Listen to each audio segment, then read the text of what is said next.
नवी मुंबईतनं बातमी येते एपीएमसी मार्केटमध्ये अक्षय्य तृतीयेच्या निमित्ताने 1,00,000 आंबा पेट्या आल्या आहेत। यातील 60,000 पेट्या कोकणातला हापूस आंबा आहे तर 40,000 पेट्या दक्षिण भारतातील आंब्याच्या आहेत। आंब्याची आवक वाढल्यामुळे दर 30 ते 40% कमी झाले। कोकणातील हापूस आंब्याची 5 डझनाची पेटी 1500 ते 2500 रुपयांना विकली जाते, तर दक्षिण भारतातील आंबा 150 ते 300 रुपये किलोने विकला जातो। यावर्षी हापूस आंब्याला अवकाळी पावसाचा फटका बसल्यानं 15 मे पर्यंतच कोकणातला हापूस आंबा येईल अशी अपेक्षा व्यक्त होती।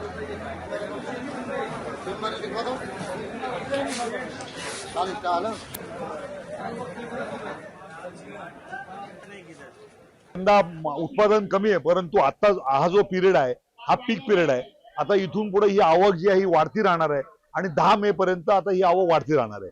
उद्या अक्षय तृतीया आहे, अक्षय तृतीया उद्या रविवारी असल्यामुळं शेतकऱ्यांनी आजच कालच तो माल तोडून आज मुंबईला पाठवलेला आहे आणि मालाची आवक वाढल्यामुळं म्हणजे आज जवळजवळ 1,500 पेट्या हे आपल्या कोकणातून आलेल्या आहेत आणि जवळजवळ 40,000 क्रेट हे साऊथ मधनं आलेले आहेत। त्याच्यामुळे आज जवळजवळ 1,00,000 पेट्या होण्याची शक्यता आहे आणि बाजारभाव सुद्धा जे आहेत हे आता सर्वसामान्यांच्या आवाक्यामध्ये आलेले आहेत।